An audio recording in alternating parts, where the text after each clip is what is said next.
The Ball Guy Show starts right now. Hope you enjoy the show. Make sure you like, share, and subscribe. What's up, everybody? Another exciting episode. I'm very excited about today's guest. But before we talk about her, I got to talk about this week in and week out. I'm partnered with Wepa.fm.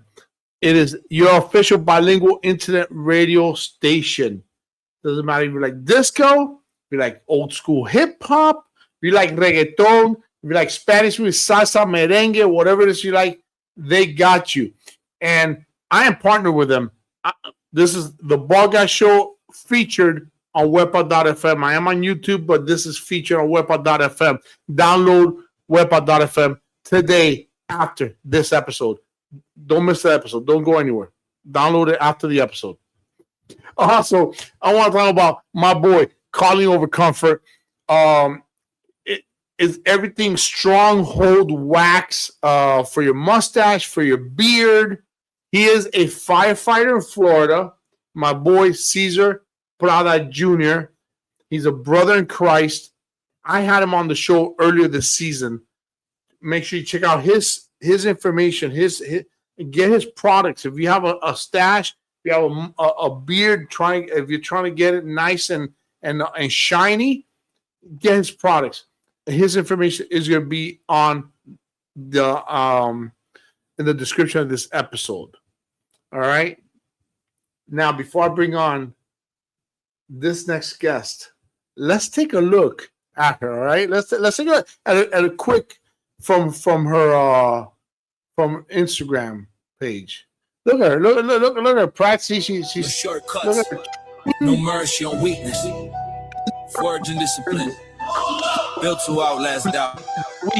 I wasn't born gifted, I was built by repetition. Turn pressure into patience, pain into ambition. Every setback catalog, dissected, redesigned. Failures become fuel when you weaponize a mind. They talk motivation, I move on structure. Cold habits over hype, long game over culture. I don't pray for results, I grind for precision. Built from hunger molded, forging discipline. No comfort addiction, I starve the ego daily. Turn trauma into traction, turned out into 80. They fall when it's heavy, I lift when it's brewed every. I like that.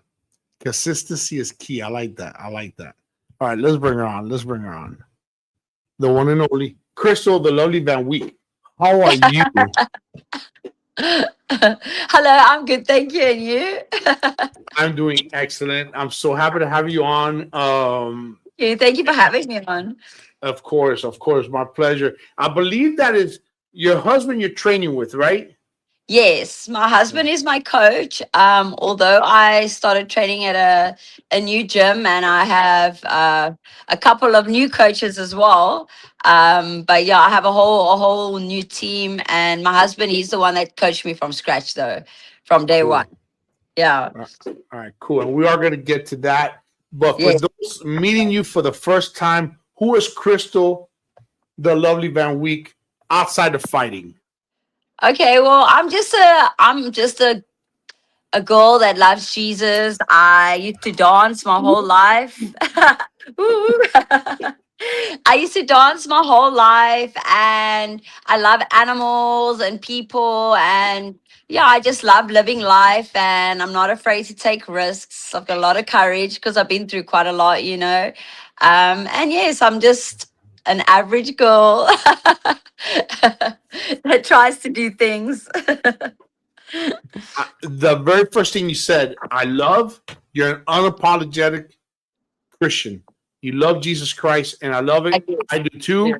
I do too, and I don't shy away from that. And I try and integrate it one way or another into every single one of my episodes. It's not a Christian podcast, but I am a Christian podcaster. Yes, and I can tell. And you know what? At the end of the day, like I wouldn't be here if it wasn't for him, and I wouldn't be able to do anything that I'm doing if it wasn't for him. So I have to give him all the glory always. Amen. Where did you grow up in South Africa, and what was your childhood like? I grew up in a small town called Cape Town, South Africa. And it's a beach town, and it's one of those small towns where everybody knows everything. But I had a very, very an amazing upbringing. I've got good parents that really loved me and cared for me, and they did everything they could for me. We weren't very rich. I grew up quite like poor, not poor, but like we struggled a lot. And we also I went from school to school. We never really stayed in one place long enough. And yeah, I mean, South Africa is a rough place. Growing up, obviously, I didn't know that growing up in it. I thought that was normal, but, looking back at it now, it made me tough because how can I say, sheltered about it. It's like it's a doggy dog place, and you have to really fight for everything that you want there. So it made me tough, but I loved it. I had a great childhood. Well, that's good. That's good. Were you always competitive? Yes, I mean, I used to dance from a young age, and in fact, I would say how it started was when I was, I would say, 7 years old. I started running track in school, and my dad, I'm a twin actually. Really? This is where it comes in. I'm a twin, and my dad, he made us run. And he's very competitive. He was in the I would say the military, but the army, and he was always like that's what he did his whole life. And he would make me and my twin sister run, and he would time us. And she always beat me though. She always beat me. I always came second. So in the races, like with against other people and other schools, she would always come first and I would always come second. But it pushed my competitive drive, it made me very, very competitive. So yes, growing up I was, and I competed in hip hop and contemporary as well. Okay. Yeah. And who were your biggest role models growing up? My dad was my biggest role model. He was my hero. Like I said, he was in a special forces army group, and he was always away, but when he came back, he always brought us gifts, and he took care of us, and he would even braid our hair and take us shopping. And he just was the most amazing father and husband, and like I always looked up to him in everything that he did. And like if there was someone who broke into our house in South Africa, because we lived in a really bad neighborhood, I would watch him like take on three guys and fight them. And I'm like, my dad is the most amazing thing. So, yes, I would say my dad is my hero. Is dad still around, or is he still with us? Or Yeah, he's still around. He lives, him good. and my mom stay in Qatar. So, yeah, I Okay. never get to see him and I miss him all the time. But Oh. I can just say, if I need anything, he's one call away and he will help me in a second. So, yeah. And where are you staying at now? I know you're in the United States, but where? I live in Tampa, Florida. Really? Okay. Yes. We're originally from South Florida. We're in Texas Sweet. now. I was born and raised in Miami. My wife, Oh, wow. yeah, yeah, yeah. Cool. My wife was raised in Colombia. I Jeez. mean, my wife was born in Colombia, raised in Jersey. Cool, cool, We cool. met in Florida, which is where I'm from, and now we live in Texas. Oh, okay, awesome. Wow, what made you? I mean, sorry, I'm not the one asking questions. No, Don't no, worry no, about it. no, no. Please, please, please. That's good. No, Like, what made you move to I, Texas? I got tired of Florida. I've never been a fan of South Florida. It's too Okay, got hot. you. It's It's busy. It's busy. way too hot. Oh, it's busy here too, but it's Yeah. way too hot. The weather Okay. here, you get. I'm not gonna say 4 seasons here, but you get 3 seasons.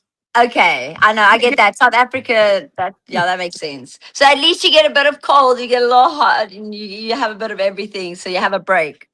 oh, yeah, absolutely, yeah, yeah, yeah. Now we're very hot, but come towards the end of September, at nighttime it'll cool down to the 60s at least. Okay. You know, Okay. Got you. so yeah, yeah. But I love Texas. I love Texas. I heard that is a good place to live. I heard that. Um, at what point did fighting become part of your life? I'm assuming growing up, obviously growing up, but when did it become other than survival? When did it become part of your So, life?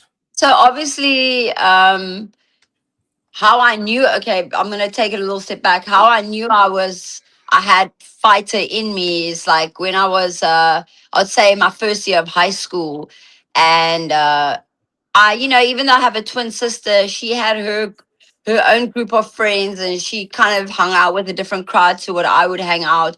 And I found myself quite alone, like my first day of high school. Like I never had any friends, and it was such a scary feeling. And I kind of got bullied a little bit by a group of girls, and I stood up for myself to those girls because I just, my dad taught me to always stand up for myself, and I ended up making a big group of friends after that. But like I always had that fight in me. And then when I started, I danced, and I was in the fitness industry. But I started my fight career really later than other people. I started at 27 years old. And it was when I moved to the United States, and I became very, very depressed. Um, because I kind of gave up my career in fitness in South Africa, and I had like a lot going for me in South Africa. And we moved to the United States for Bible school, um, which I know that's very strange. A lot of people are like, what? I moved to the United States to go to Bible school, and we're only supposed to be there for a year. But what ended up happening is we ended up staying and doing more. I did like 3 years. And but I actually surprisingly in Bible school I got very, very depressed. And I didn't know why that happened to me, but I would just sit like and cry all the time, and feel like I had no purpose. And my husband, he coached at the UFC gym, and he said to me, "Why don't you just come and you do some of the classes?" Because he knows I've always been into fitness my whole life. So I said, "Okay, let me just go and do some mixed martial arts, and maybe it's gonna help me feel better."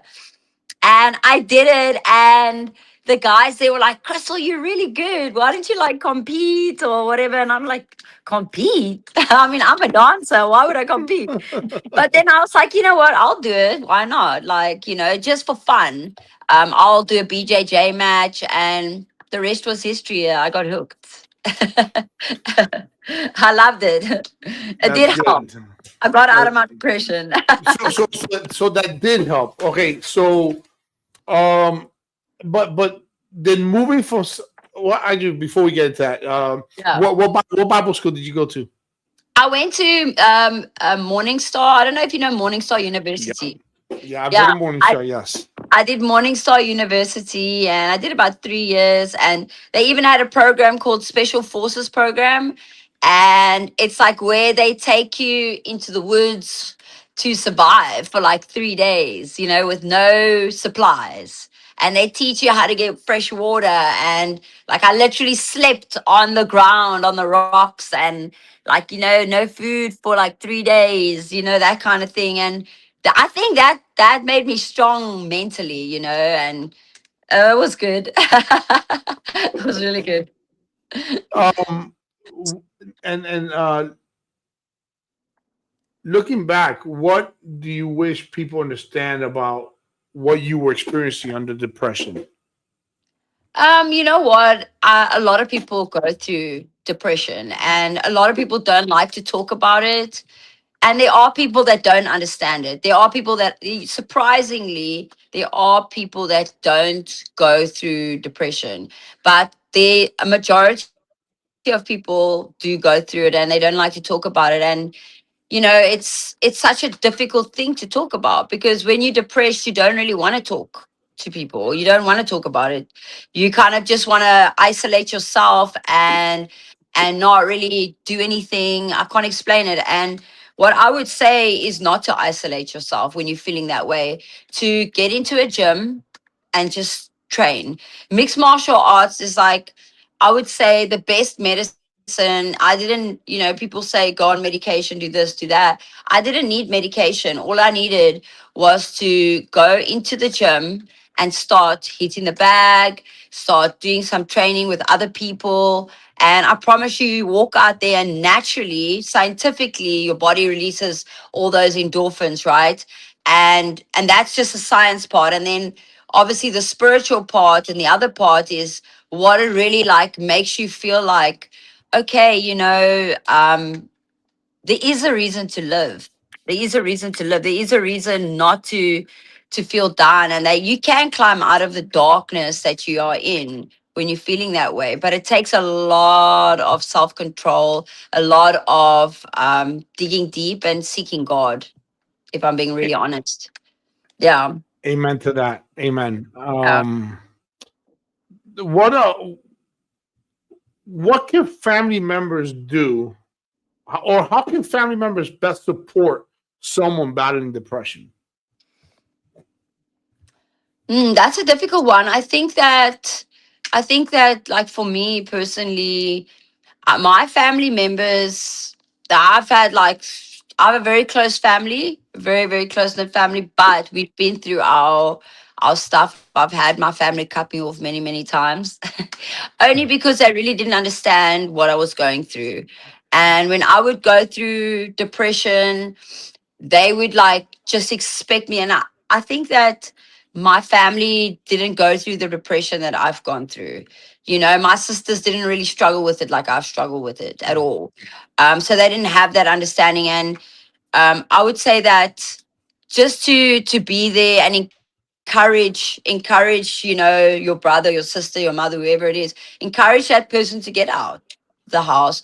Maybe come pray for you, or maybe like say, let's go for a walk on the beach or something, instead of being like trying to tell you that no, it's because of this or it's because of that. Because when someone doesn't understand and you are depressed, it makes it so much worse, you know so instead of them trying to act like they know what they're doing, it's best that they just like say, hey, let's get out of it, let's go to the beach, or let's go to the gym, or just like make an effort, a text message even, Yeah, a phone call, whatever.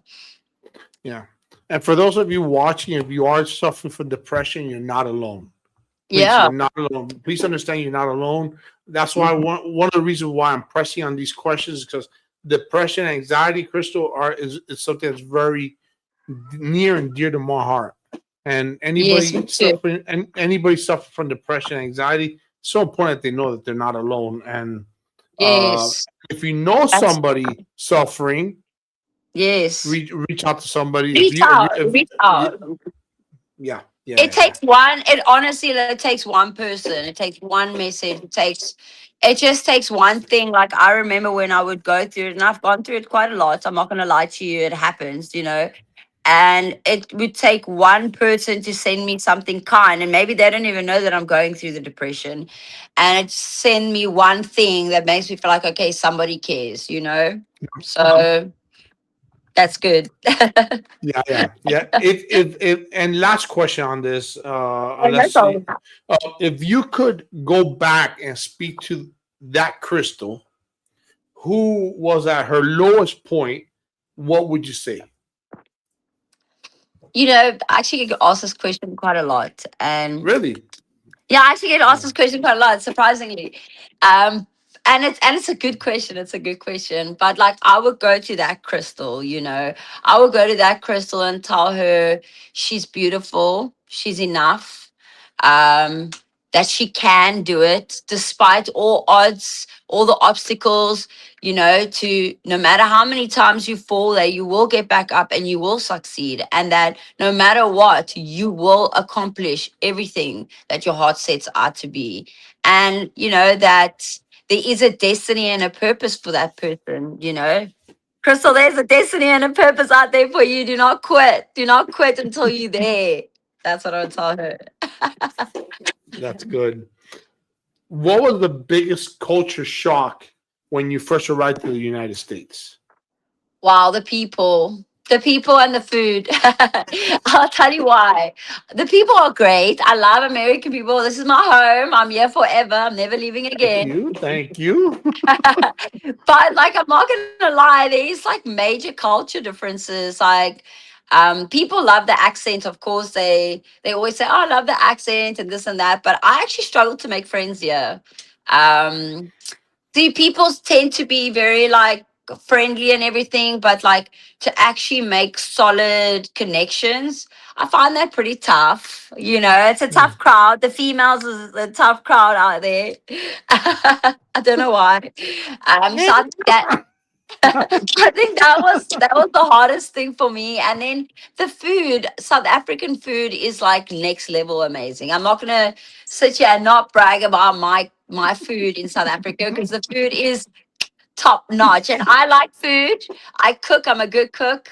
For those who don't think that a blonde girl can cook, I do. I cook really, really well. Everyone thinks, oh no, she can't cook. I love food. I can cook. I can make anything. And the food here in America is cool. But it's not the healthiest. It tastes a little bit different. So I've had to adapt to a couple of things. Yeah. But otherwise, I love it and I'm happy. So You know what? Come to think of it, I've never been to a South African restaurant. There's not.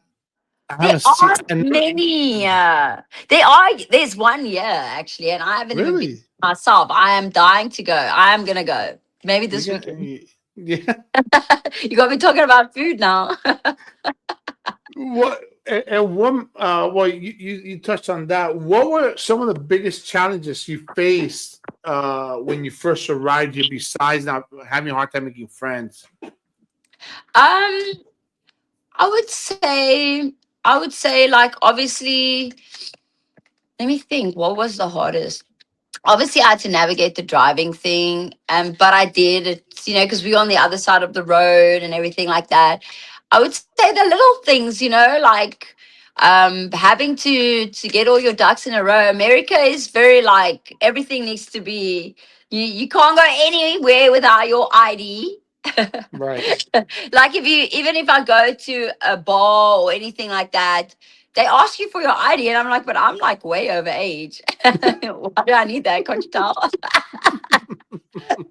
um, I don't know. You know what? Honestly, it's difficult. It's difficult to explain, but there are a lot of differences. There are a lot of differences, but I've adapted. Hey, had to change certain words because otherwise people don't understand what I'm saying. Like I can't say, "Can you get me a tomato?" I have to say, "Can you get me a tomato?" But really, people. Well, that's probably there in South Florida. I swear, I'm Too. not even lying to you. It's like I can say something in the way that we say it in South Africa, and then they're like, "Sorry, what?" Like we would say, "And do you know where the toilet is?" And then they're like, "What?" And I'll be like, "The restroom, sorry, the bathroom or the restroom," and then they're like, "Oh yes, over there." So it's And, typical. and when did you feel most homesick? Well, I'm assuming during that time you're feeling very homesick. Are you still homesick? No, never, no, no, no, no, no. I'm never going to be homesick. Since I moved to Florida, I don't get homesick anymore. You know what? Florida is a lot like Cape Town, where I'm from. I would Okay. say, out of all the places in America, and I've traveled to quite a few places, I'm not going to lie. Um, I would say that Florida for me feels the closest to home. And I can finally say after 12 years of being back and forth to this country of mine, and obviously now finally being here forever, that this is my home. Where did you move? Where before going to Florida? Where were you at? You were in North Charlotte, Carolina. Where? Charlotte, South Carolina, and North Carolina. Carolina. Yeah. And how did you? Yeah. What did you think about those places? North Carolina, South No, Carolina. no, Not for I you. do not like Charlotte at all. I don't even want to go back and visit. And my daughters are in Charlotte. So Really? yeah, so I'm like, oh, why didn't you come visit me? I'm not trying to go visit there. I don't know why I didn't like it. This is um. my place. And have you found since? Have you found community? Have you found or community here where it feels like family, like Um, church or something? yes, yes. So you know what? The one thing that I've found here and that I'm really, really happy and established in, and that has changed everything for me, is we found a really good church here. It's called Abide. And they have taken us in, and that's my family, Love and it. Oh, it's so amazing. Like, I just know that I don't know what I would do if I didn't. You know what? It's weird because I found that church while I was in Charlotte. We were actually staying in Morningstar and working in Morningstar, and I was looking out because I knew we were going to move to Florida, and I was looking at what churches, and I went on some groups and I asked around, and I was like, churches in Tampa, and people gave me names. And what I did is I went on to their online services and just went to go check it out because I'm not looking for just to go to a church. I want to go to a church where it's spirit filled, spirit led, and I feel like that's where I'm meant to be. And so we did some online services, and I was like, that's where I want to go. And it's been amazing. Yeah. What's the name of the church again? Abide. Abide.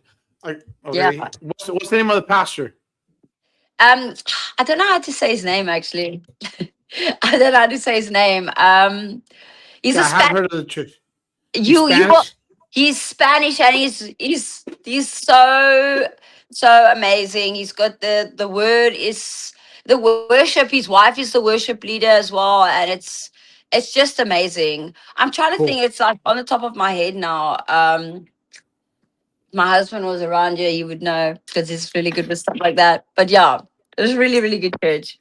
So if you're in Tampa, you're looking for a church, Abide is the church, and say hi to Crystal for me. Yes, come on, 100%.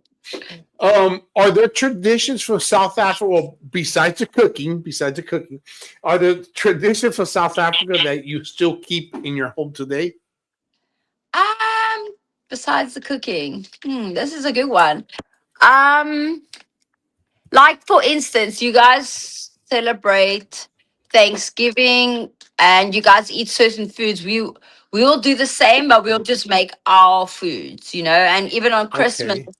on Christmas, we do like a Christmas Eve thing, we'll have like a Christmas Eve party, and the daytime then we'll just have a lunch, but the food will all be different. It'll be completely different. We'll just make what we would do over the Christmas. And I'm just thinking, what South African traditions do we have that you guys don't have? That is true. I don't, not really. We actually trying to adapt more to the American, besides the food, because I'll never change that. We trying to adapt to the American thing, like the 4th of July. That was cool. That's cool, like the fireworks. Like we don't have that in South Africa, so yeah, that's What quite what cool. I'm curious to know now, what kind of foods do you guys eat in South Africa? What Oh my what gosh, the best. what's the different? So we like a lot of like cooked. We make a lot of cooked food, like curry, and like we'll make a brown stew, which is like carrots and meat, and I don't know. We just like to cook like different kind of stews, and obviously the meat tastes different. Yeah. Oh, and then we have something called a boerewors roll. Okay, so that's like it's like a sausage, but it's a South African. Like we actually try to get it in here to America, and there's a couple of people that have it here. It's still not exactly the same way as you would get it in South Africa, but it's a sausage meat, almost like a brat. What you guys call it, bratwurst? Oh, yeah, yeah. But it's not a bratwurst. It's our own kind of meat and own combination of stuff, and then like on a roll, And it's like, and then you put that with ketchup. It's so difficult to explain it. Now that I'm doing it, I'm like, oh my gosh, I don't know how to explain this. But it's really, really nice. And we like biltong, like kudu. Kudu is like your beef jerky, but it's biltong is, yeah, it's like different kind of meat. And it's dried out and it tastes so good. You light up every time you talk about your food, about the food I about. know. I'm such a foodie. That's why. I have to be careful. I'll eat the whole world. No, I'm joking. Now, let me ask you this: what do your family and friends in South Africa think about you fighting? You know what? In the beginning, they were all like, "Crystal, you crazy? Like you a dancer? Like why are you doing that? Your face is gonna get messed up and this and that." And I never listened to my family, anyways. I was always the black sheep, the rebellious one, you know. So I'm always gonna do it no matter what. And once they started to watch me fight a couple times, they started to get really into it, and they're like, "Wow, okay, you know what? She's actually quite good." She's and they my mother used to hate it. She never used to watch me, but now my mom and dad they actually watch me, and they're like, "Yes," and you just hear them screaming for me. And obviously bare knuckle is like the whole other level, you know. And so then they're like, "No, Crystal, you can't do this, you can't, your face gets messed up every time." But then they see how quick my face heals, you know, and how much I actually really do love it. And so they supportive, they support me all over. Yeah, and bare knuckle, and a lot of people say, I've heard a lot of people say, well, bare knuckle, which it is obviously a lot different than MMA, than being Yeah, in the octagon, because you can't use your kicks, you can't use your elbows, it's hours, yeah. bare fists, and it many people, well, that's more dangerous. Is No. it really? Is it really? I've seen people get choked out, and I've seen it where people get choked out, and the referee does not call it off. Yeah, and then they're like, laying there. And if it was dangerous, it wouldn't be sanctioned. It wouldn't Yeah. be, so No, it's. I'm gonna tell you now. This is me being like, because I fought Muay Thai, I fought boxing, I fought MMA, I've done BJJ, I've done everything, you know. And for me, bare knuckle is the most fun out of all of them. I have the most fun in the ring. You don't feel anything that's going on. You like I would just see I would feel the trickle of blood coming down my face, and I'm like, oh, I must have got hit. I must have got hit somewhere. I must have got cut somewhere. Hopefully, it's not, you know. But you don't really think about that stuff in the moment. You don't feel it, and it's not dangerous. It's just you will get cut open, and some girls don't. Some girls are obviously moving or covering or whatever much better than I am. But I don't. I think my fighting style, it just isn't like that. I realize I tried different things. Like even my last fight, I really messed up my last fight because I try to I try to avoid, because everyone's like, you're always getting fucked up in the face. You're always doing that. You need to do this and you need to do that. So I thought, okay, let me try something different and not get hit in the face, But like I got hit in the face anyways, and it cost me in the last two rounds. I'm like, screw this. I'm just gonna fight how I want to fight, and but two rounds wasn't enough.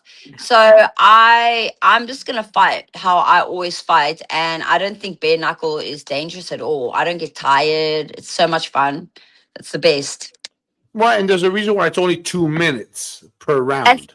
2 minute rounds. It's like I could do that in my sleep. Boom. Now your fighting style. Before we get to talk about bare knuckles, it's Yeah. Muay Thai. Why Muay Thai? Muay Thai. Muay Thai. Sorry. Is that what you're asking me? Why? Why? Why that style? The style of Muay Thai, I love Muay Thai. Like I went to Thailand to train, and Oh I, wow. I went to Thailand to train, and I love it. I've loved Muay Thai, and if there were more opportunities in Muay Thai, I would probably do it. But there isn't. Muay Thai is very. I would say it's big in Thailand, but it's not big in America. Not really. You can only go so far, and then there's nothing going Yeah. on. So for me, I get to incorporate having that half clinch. I like that. I feel like a lot of girls don't do that in bare knuckle. They don't incorporate that half clinch, and it makes you strong and it makes you resilient. And I don't know, it's just more fun. What drew you to MMA? Um, I like the fact that you can do everything, like the freedom of it. And then obviously bare knuckle is even more free, so that's what drew me to that. But the freedom of MMA, like I think with Muay Thai and boxing, those big gloves, they really wrap your hands up, and then you've got to put that glove on, and like I something about how that kind of makes me feel trapped. Like I just feel like I can't be free. And then MMA, you just got the small gloves. So I'm like, yo, that feels free. And I can take you down and I can push you up against the cage, and I can like I can dig my head into your chest, into your head, and like, the freedom of that. I like that. And then bare knuckle, having no gloves, I love that freedom. Just put me in. Um, you recorded what has been recognized as the fastest women's knockout in Africa. What do you remember about that moment? I think it was this EFC fight, and I think it's just like, I don't know. I trained really hard for that fight, and it was just one of those moments that happens in your career, and it's the best moment ever. I needed that. I needed that. It was a good time, and the promotion looked after me so well. I always had like great opportunities, and they always gave me fights. So yeah, it was a good time. It feels like such a long time ago, though. Now, being one of the first South African women to earn a professional MMA victory, what did that accomplishment mean to you? That meant a lot to me because, are you talking about for MMA or for bare knuckle now? No, well, let's both. Okay, yeah, for me, that's a big deal. Because I went back to South Africa, so we were in America, and then we went back to South Africa, and having a victory, my first professional victory in MMA in South Africa on a the EFC, which is the biggest promotion in Africa. Mhm. That was amazing for me because that was a bucket list. Like I have a little list. I have a little goal list, and I'm like, okay, Crystal, you 27. This is when I started. You 27 years old. What do you want to accomplish out of this? And I said to my husband, I'm like, okay, I'm gonna write down what I want to accomplish, and if I accomplish anything more than that, great. But I don't really care if I accomplish this on this list. I'll be happy. And all I wanted to accomplish, and this was me as an amateur, like having one fight. I said have one professional victory as an MMA fighter. One, I said I wanted to have a title. Okay, don't have that yet. That's still coming. Wanted to have a title if I could. I wanted to have a title, and I said, what else did I say? And if I could have a professional victory in a different, like either Muay Thai, boxing, or anything like that, that's all I wanted to actually accomplish. And becoming a professional fighter as well. I wasn't professional, I was an amateur. So I was like becoming pro, having a victory as a professional, maybe having a belt, and maybe having a professional win in either boxing or Muay Thai, one of those. That would now be my ultimate, and I would be good to end my career with that. Now I have achieved tick tick tick all of those excepting one, and so I'm very grateful, honestly, that I've been able to accomplish what I thought I needed to. So yeah, I just need that one more thing. Let's pray. Now, one thing I've noticed about you, whether you win or lose, you have a smile. Why? I don't know. I just really enjoy it. I'm doing something that I really, really, I do enjoy. Like when I'm in the ring, like it's the best 10 minutes of my life. I'm not gonna lie to you. Like I am literally in my element, and I'm having so much fun. Like genuinely. Like when I dance, I am having so much fun. That's like me when I'm dancing, like you always see a smile on my face. And when I'm fighting, I'm having the time of my life. So it doesn't matter to me. It doesn't matter to me the outcome. Obviously, it's nice to win. Who doesn't love to win? But most of all, I love to fight. And while I am fit and I am strong and I am able to, and I don't have much time. I don't have much time, and then I have to go on to some other things, coaching or whatever. But I want to make sure that I end off my career doing exactly what I love.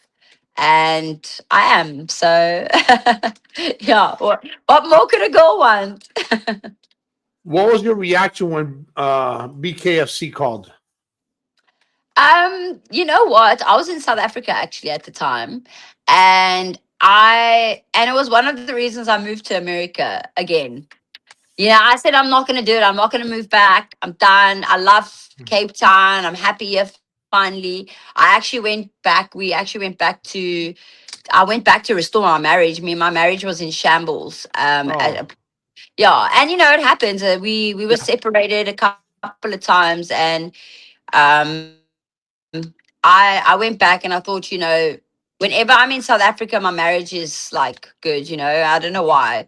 So we left, and my marriage got restored, and I was happy, and things were great. But then BKFC was like, Crystal, do you want to fight? And I was like, yeah, I do.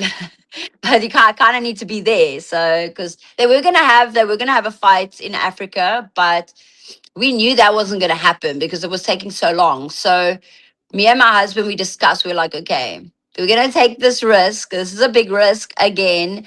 But let's do it because I don't have many years left in my fight career. And if I'm gonna do it, I need to do it full out.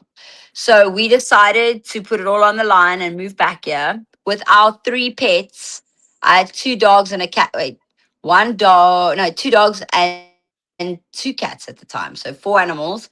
And we did it. We came back, and I think, I'm not going to lie to you, 3 weeks after landing, I had my first bare knuckle fight.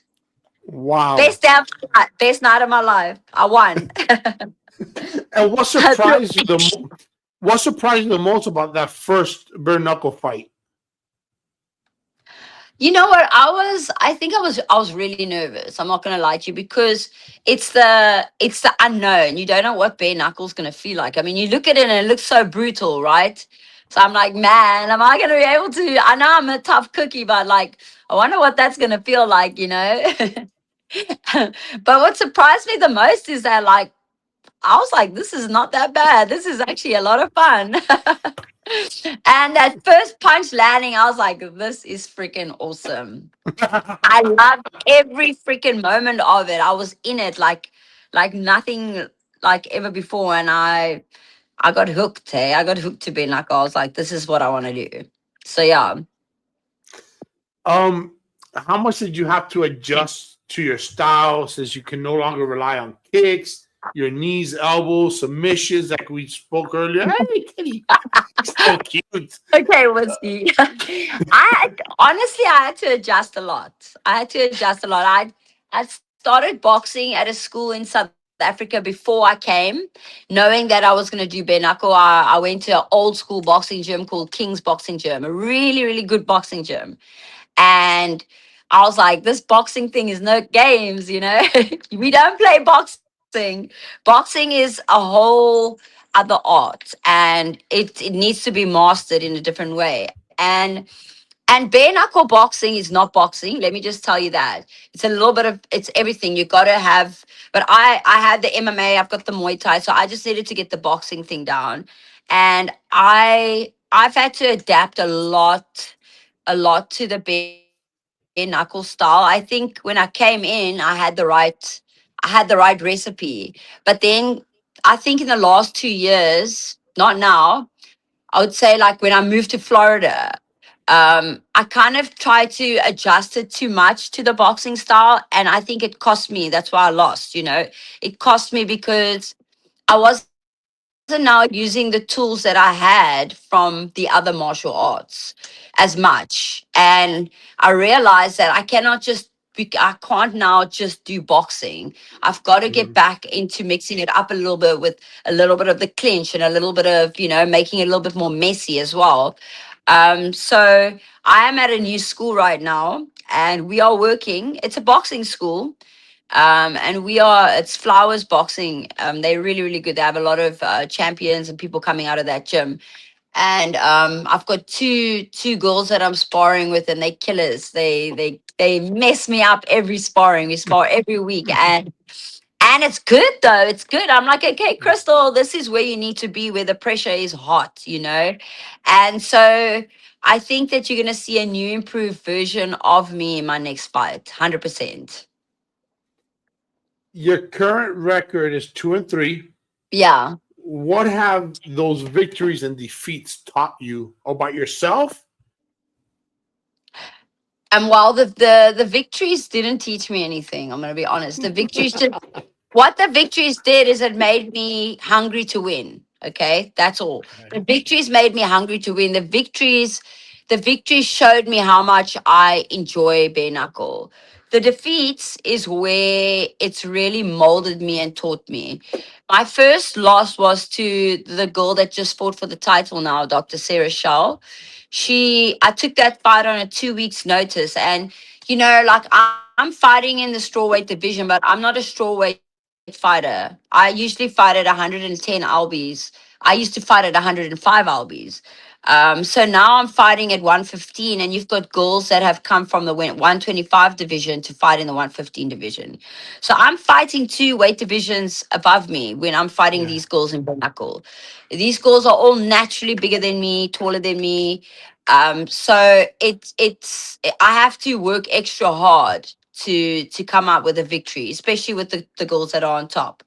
And this chick, I took her on a 2 weeks notice. I didn't do any research on her or anything like that. I didn't really care because I don't really do that. I'm not scared to fight anybody. I'll fight anybody.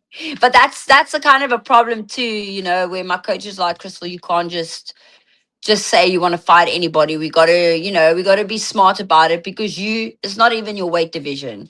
So I took that fight, and I went all 5 rounds with her, and she can say everything that she wants to say about me because she bullied me so bad on social media, even though she won.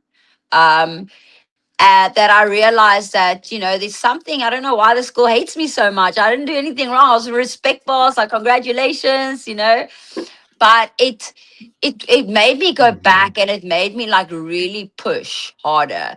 And the other losses that I came back and I had a win after that, but then I've lost now twice in a row. And I couldn't understand because I trained really, really hard. I trained really, really hard. But I think what it is I try to be more calculated. I try to change things up. Instead of just going out there and fighting who I am. And you see, people try to change you, and coaches try to change you, and their intentions are not wrong. Their intentions are Mhm. right. But I realize that I have to go in there and I have to fight the way I want to fight. I'm very obedient. I'll listen to my coaches. They say, Crystal, don't do that. I won't do it. But I said after these losses now, I've gone back and I've done a lot of work, and I've got a fight doctor now. I've got about 4 or 5 coaches that are working on different stuff with me now. And like it's gonna change the name of the game for me. But Crystal is gonna go in there and she's gonna fight like she always fights. And that Now, is not afraid to get hit in the now, face. are we gonna see you and Doctor again? Which, by the way, she is the real doctor. By the way, her name is Doctor. Yes. Not as the nickname. She Yeah, really she's a is. real I, doctor. she is a real doctor. Well, if she ends up coming back, if she ends up coming back after this, she lost the title. So I would have loved the rematch with her. So one of these days, yeah, if that's what I don't know what she's gonna do now. But my focus is honestly, it's not behind, it's in front. So I gotta now take out the girls that are kind of standing in my way, and I have to get my rank back because I lost my rank. So I will my next fight though. I will. I will. Wait and see. Do you believe bare knuckle deserves more mainstream respect, or is it on the right track? Or Bare knuckle is exploding. Bare knuckle yes, is like becoming one of the biggest, baddest sports in the freaking world. Like, I watch UFC and I love UFC. I will be watching Connor versus Holloway next weekend because is it this weekend? Sorry, this weekend. This weekend. Because as one of my two favorite fighters, I will be watching that. But it's become a little bit boring at times. I'm not gonna lie to you. You watch bare knuckle, there's nothing boring about it. It's blood, action, and non-stop. So yeah, bare knuckle is going places. They're doing things, and I just signed with OERs, which is like I'll be having my own fighter trading cards coming out, which is super exciting. I You saw know, that. I did see that on social media. I yeah. saw you mention that. And there's a Congratulations on bunch of that. things happening. There's a bunch of things in the pipeline. I might have landed myself in a main role in a movie. I'll let you know Congratulations. about that. I'll let you know about that too. So there's things happening. I'm really, really excited things. So So Bare Knuckle has opened doors for you other avenues, yes, has it's opened open new so avenues many for you. doors. Absolutely. Absolutely. And do we have an idea? Can you share what movie or with who or There's, not yet? there's Or is it no still a details. secret? It's Okay. no details about it yet. They Okay. the director, the movie people, they contacted me, they asked me would I be interested. I said yes, and they are still sending me the details. So Nice, nice, nice. I will definitely let you know when I do. Yeah. Um, who is? Do we have an opponent yet for you, or not yet?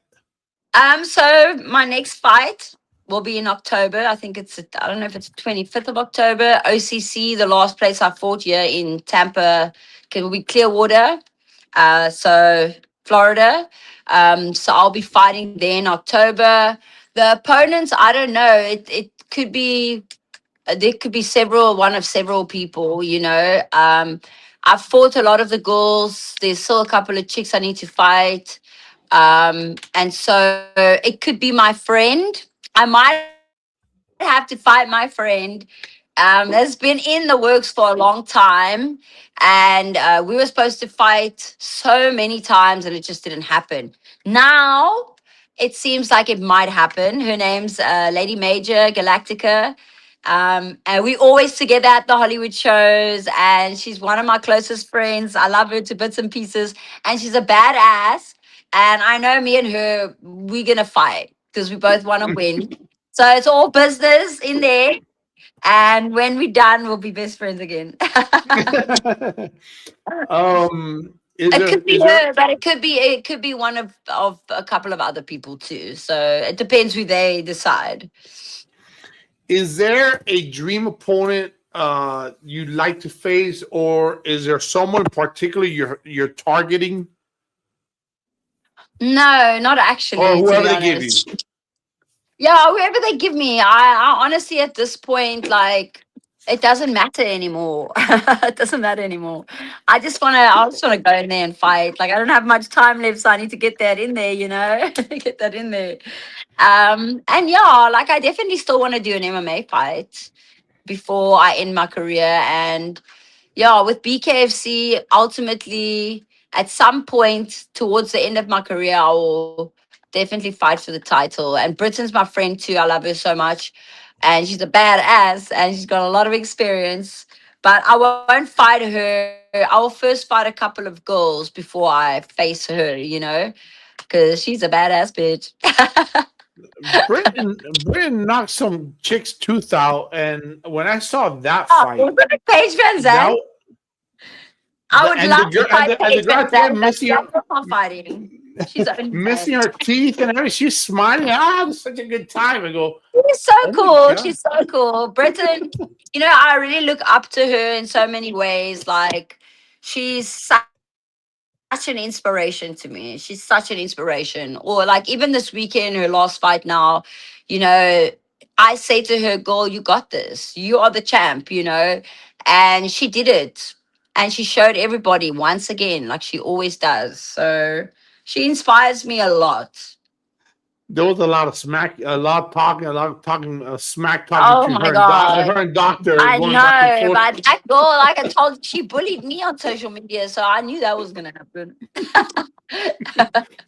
Um, how has your faith shaped your fighting career? Oh, my faith has shaped my fighting career tremendously. Like I wouldn't be able to do this without God. Like when I go on my runs in the morning, I usually run in the morning. I'm talking to God all the time, and I'm visualizing my fight, and I'm speaking to God, and I'm praying to him, and I'm asking him, for favor, for victory, and he talks to me too, and he's shown me victories, and he showed me things to come, and my faith and the fighting works together, because when I'm really, really going through a hard time, and those times that I've been depressed, then God would say to me, get up and run. He would say, get up and run. And I would go and run, and all of a sudden I would feel things lifting off of me. Mm. I would feel like darkness and depression actually lifting. So they say it's first in the natural, or first in the natural and then in the spiritual. Or so, like, when you do something and you put action to it, it releases something in the atmosphere. So it's quite amazing to me that when I'm going through a really hard time and I go to the gym and I'm training, then then my coaches say, what happened, Crystal? You just, like, tonight you've, like, something's changed. Like, it's been one of your greatest and best training sessions. I'm like, oh, I'm just going through things. I'm just fighting demons. So, yeah, it works together. Trust me. Yeah, because how do you keep God at the center in such a demanding sport? That's also true. And that's something that I'm struggling a lot with right now, or I'm juggling a lot with right now, because, I really feel this sense and this desire to really push into God right now, and really, really focus on Him, and really, like, make Him my everything. And sometimes, like, because I'm so hyper focused on something, when I'm training and I'm fighting, I'm so focused on that, you kind of, I feel like I kind of push like my time with God away, and I haven't really had that, and I feel guilty, and I've been tussling a lot with God right now, and I'm like, Lord, I don't want to do this fighting if it means I have to put you aside. It has to be, you have to be in this with me, and you have to say, Crystal, this is what I want you to do right now. And I'm praying a lot, and I'm trusting God that this is, and I know it is, because He's told me that this is what He wants me to do. So I just try to, like I say, when I run, pray, speak to God, so that I'm not missing time with Him, and I'm just constantly meditating on Him, even though I'm fighting and training. He's there, He's with me all the time. Yeah, even in the ring, He's with me in the ring. I feel His presence. I really do. Have you had the opportunity of sharing the Lord with another fighter, or in the locker room, or even in the gym? All the time. I always, like, at the gym, especially, and whenever I can, there will be times where, fighters are nervous, fighters go through things. That's why we fight, right? I don't think the average person doesn't just do this sport. This is it's a specific kind of person that is drawn to do something like this. And I feel like we all have similarities. Like, if you speak to other fighters, they also maybe went through depression. They also went through this addiction and whatever. And I found myself praying for people quite a lot, and encouraging people and saying, focus on God and trust in God. And even if people are not saved and they don't know the Lord, I will always try to say, just go home and pray, and I promise you, you'll feel peace coming over you.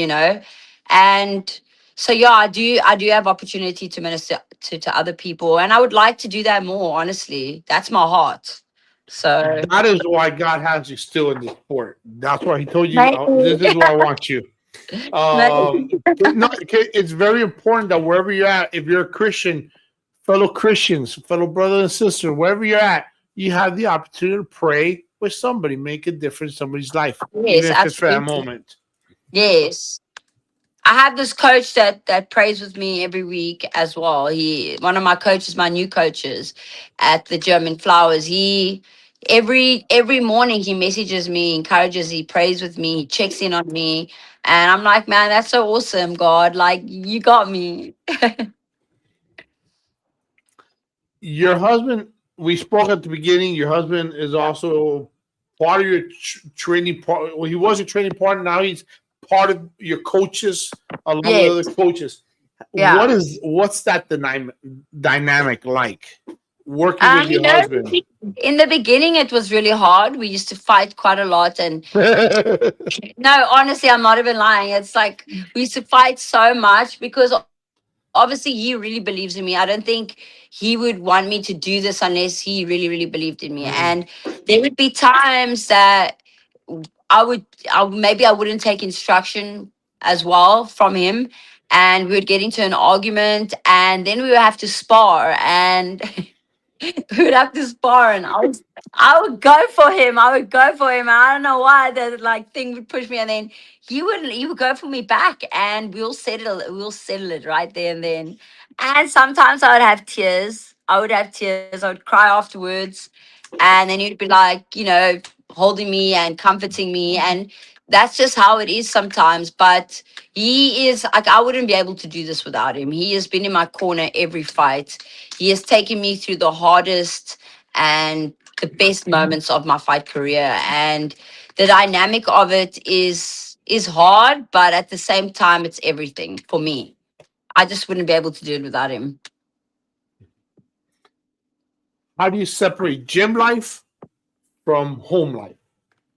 um it's you see, it's difficult because when the kids, my kids are grown now, they're older now, and they none of them are in the house right now. Sometimes they come home, but I would say that like our everything is gym life.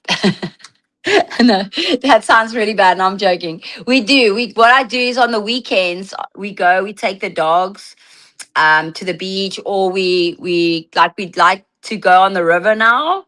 So we go paddleboard on the river, and we just like enjoy life and go into nature, and we do try to separate it. Go to church, and just there's no fighting talk on the weekends unless we're watching fights, which is kind of which is kind of lot. But yeah, we try to do things that is non-fighting related, because we don't want to obsess over it. walk me walk me through a typical fight camp or a training schedule throughout the week. So like my fight camps are usually 6 to 8 weeks, and it would be like the morning would consist of running and strength and conditioning, and then the evening would be like 3 hours of training, mitts, sparring, strength and conditioning work as well, like all kinds of stuff. Like I'm like 4 hours a day, at least 4 to 5 hours a day is training. Yeah, it's intense. Wow. especially with the new gym. The new gym is and I haven't yet. This will be my first camp with this gym. And I'm not even in camp, but when I'm training, like it's another level. I vomit every time I walk out of there, feeling like I can barely move. Wow. Yeah, no, it's on another level, but this is what I need right now. So if I want to get that wins and I want to take myself to the next level, it's what I have to do. And I'm getting in the actual ultimate best work I could ever possibly imagine right now. So it's I don't know what this next fight camp's gonna be like. It's gonna be intense more than ever, but I am up for the challenge. I am up for it. Yeah, which it's like what people say, you have to sacrifice to get results. Oh So yeah, no, it's gonna be sacrificial. It's gonna be torture. It's gonna be hard, and nothing good ever came easy. So like I said, I'm all in. I'm locked in and ready for whatever is coming my way. take me through your mind process during introductions as you're walking towards the ring. What's your mind? What's your process? What's going through your mind? I know you get So nervous. You said. I know I you at get I times. get so I don't know why I never used to get nervous for MMA. Never ever. I never got nervous for MMA fights or Muay Thai fights or any other fights. You get that nervous excitement, but like I actually for bare knuckle I get like really, really nervous. And I don't know why I get so nervous. It's weird. And it's not like a fear or anything. It's more like a anticipation feeling. It's that anticipation, like, okay, I'm gonna go on, but I know I enjoy it so much when I'm in there. So I don't know, I can't explain it. It's just like it's I don't know. It's maybe because I am so ready. I'm so ready that I just want to go. And my thought when I'm at the back in the locker room, I'm praying. I'm I'm shadow boxing, I'm stretching, and I'm going through the fight in my head. I visualize. Visualize is so important. See it, believe it, manifest it. So I visualize the fight completely in my head. I see how I'm walking in. I see how I win. I see how my hand gets raised, what I'm going to say afterwards, what I'm wearing, everything. And when I'm in the locker room at the back, I'm praying. I'm praying in tongues all the time. People might see me and my mouth is moving, but I'm praying. And I'm not praying because of anything. I'm just praying for the Lord to allow me to perform um, the way that I've trained, and for me to have that performance. I don't really care about the wins, but I care about how I perform. That I perform to the best of my ability, and I go out there and I give absolute everything. And sometimes I've come out there like when I've lost and I'm like, okay, God, but I don't understand. Like, I don't understand why it didn't really go like I've wanted. But then, the Lord wants to humble me and he wants to keep me at a certain place for a reason. And I only now know recently why. He's keeping me there because he's teaching me certain things, and it's not about winning and losing, but it's about what's deep inside. It's about that it doesn't matter how I fall. I always have this thing: if you fall, get back up. If you fall, get back up. But like I have to apply that to myself too. So it doesn't matter how rock bottom I can hit. And I think I'm never going to hit that rock bottom ever again, but it happens to me. And then I'm like, oh, shucks, here I am again. And I could have lost everything in the blink of an eye. And this is not fight, this is in my life. And God will say, but remember, you're going to get back up and you're going to go because you have that in you and you have those capabilities. And they say obedience is better than sacrifice. So being obedient to what the Lord tells me to do and getting back up and going back into the gym and training my hardest ever to have that victory, knowing and having faith in Him. That's what God wants to teach me. He doesn't want me to get lost. He doesn't want me to get lost in the wins and, oh, I'm a winner. I've got all this, I'm 3-0, and I'm busy doing this and I'm doing that. He doesn't want me to get lost. He wants to keep me having relationship with him. So, and that's more important than anything else. I agree. And you just hit something. You said something very important. He wants to keep you humbled. Yeah, He wants to keep us all humbled. That's very exactly. important. Yeah. Why the nickname The Lovely? Where did that come from? It's funny because I chose my own fight name. Me and one of my training partners when I was at the UFC, he was like, I was like, what should my fight name be? And he was like, you should call yourself Crystal Light. And I was like, okay, Crystal Light. That was my fight name. And then my husband and a guy that helped me with my branding, and we also had a gym that time. He did my gym's branding and everything. They discussed it and they came to me. They said, Crystal, we don't like that name, Crystal Light. We've got a different fight name that we think you should like try. So I was like, oh, what is it? And they're like, Crystal the Lovely. And I was like, but why? Like Crystal the Lovely, that doesn't sound mean or anything. They're like, but Crystal, you're so lovely. Like you got a lovable heart and you're so kind. And it's not only that, when you fight, it's lovely to watch because you are giving everything. And they just explained, and I was like, okay, well, let me use this name and I can always change it. And I promise you, like, I've never wanted to change it. I love that name actually now. I'm like, I feel that name. So yeah, that's how it came about. What's your favorite cheat meal after a fight? Pizza, pasta, anything Italian.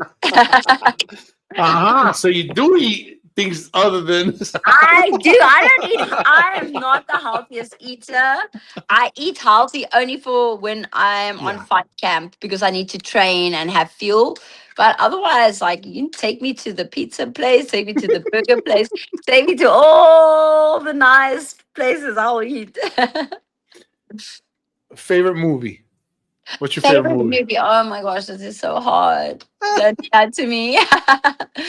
I'm gonna say The Notebook because I'm a liking romantic comedies of all time. Notebook is one of my favorites. And what's that other one? Purple Hearts. I thought that was a really good movie. I've got a lot of favorite movie. I'm a movie buff, so I can go on and on and on about my favorite movies. My wife and I love going to the movies. My wife and I love that. Those But are it's like me and my husband too. It's one of our favorite things to do. Go to the yeah, movies. yep, yeah. Same here.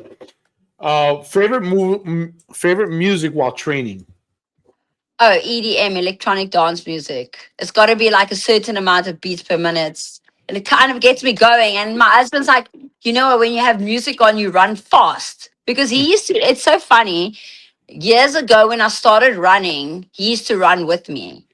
And then he was like, when I started putting music on my ears, he was like, no, I'm not running with you anymore. You run too fast. He said, because when I got music on my ears, I go, hey, and I'm in this rhythm and I feel it. And I'm like, and I just feel motivated. It's crazy. I love it. If you weren't fighting professionally, what career do you think you'd have? You know what? I'm actually starting to get my real estate license right now as well. I'm doing a Really? this is crazy. Yeah. I'm starting to get my real estate license, but I love animals, you know, like my dream is to have an animal sanctuary and help animals and people. I would like to have a gym and I would like to coach and help people that are addicted and struggling and use mixed martial arts as a form to help people. So I have dreams and goals of things that I would want to do. And anything dancing and animals, that's a career I'd probably be in. Like I was in the fitness industry before. So yeah, I guess that's what I would do. Have an animal sanctuary or something. Yeah. Okay. You told me before we started recording that you've saved quite a few cats, right? Yes, I do. I rescued 7 cats. They Wow. were all kittens. I first here's the one. I can't believe it. This is so crazy. This was her and her brother was somebody at the gym came to me and they it was like in a little box and they gave me these 2 little kittens. They're like, these kittens were stuck in a container and they've been stuck there for 2 days and they're gonna die if somebody doesn't take them. And I was like, I'll take them. And I don't know what I was thinking. I don't know what I was thinking, but I did. I took them, and then I started to be concerned because there's like Florida has like a serious epidemic with stray cats, and I started to get like really involved, and I then I rescued 5 kittens. Um, Wow. I know, and I was bottle feeding them and bringing them, and they're all amazing. But now I'm feeding 30 cats, 30 cats at my gym every day. So yeah, Wow. So all you're at like the my own cost. so So you're like the crazy cat lady. everybody calls me that. Everybody calls me the crazy cat lady. The And I crazy can't help cat it fighting because I lady. want to help them all and I don't know what to do. Is that you can't help but love animals? I mean, animals are they become like children. They They be, my children, they're my they become baby. like children. I agree. We have like I told you we have a 10-year-old cat. I think no, he does turn 11 this year. Oh, He turns 11 this year. he's We getting a got one. bit. Yeah, we got when he was 3 months old. So he turns Oh, he turns 11 in September, and in December will be 11 years since we've had him. And then we said, yeah, let's get a little kitten. So we got a oh, little kitten, and how she's cute. she's she's 3 months old now. She's 3 months old. Is she gorgeous? Oh, she's beautiful. She is She's beautiful. She's beautiful. white and Oh, she's gold. white? Oh, White and that's gold. cute. Yeah. We love her to death. Um, let, um, what impact do you hope your story has on others? I really just want people to get that message of not giving up, and to know that no matter what obstacles come at you in life, and no matter the losses, that you can still do it. I want to prove that you can be at the losing spectrum of things, and you can rise above your circumstances, and you can overcome, and that you can get back up, and you can pull yourself out of that dark place that you're in, and you can succeed. And strong heart, strong will, God, and determination can get you very far in life.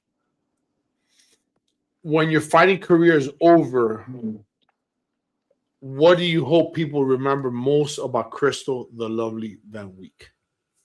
I want them to remember that I was just this girly girl that loved fighting, that never ever gave up, and that gave everything that she had to give into the world of fighting. And I put on the most exciting fights.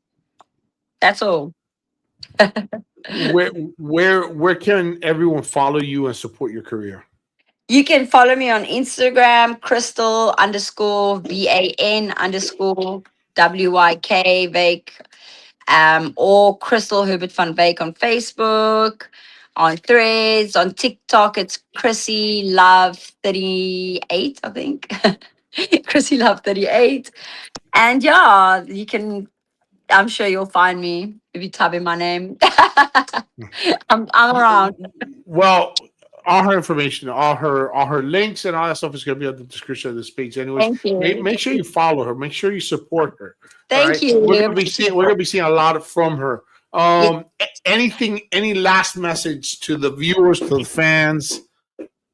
I just want to say to everybody, I love you guys. Thank you for supporting me. The small South African little girl that's coming to your amazing country to stay. And yes, keep supporting me, keep sharing the love, and never forget that you can do anything you put your mind to. I love that. I love that. And I want to give a big shout out to my sponsors, Drank Drops and Fight Wax. These guys have supported me tremendously, and HKA throughout my fight journey. I wouldn't be able to do it without any of them. So yes, I just want to say thank you to them. And as soon as we know what movie she's gonna be in, we're gonna share that on the Tune Ball Guy show. What her next fight, which will be in Yes, October. October 35th, OCC. As soon as we know who that opponent is, who the next victim will Yeah. be, we'll post that as well. Yes, absolutely. Folks, make sure you like, share, subscribe, share this episode. Share those, especially for those who like sports, who likes fighting. Share it. Crystal, don't go anywhere. Thank you so much, everybody, for watching, and thank you, Crystal, for Thank joining you. me. Have an amazing evening. Bye.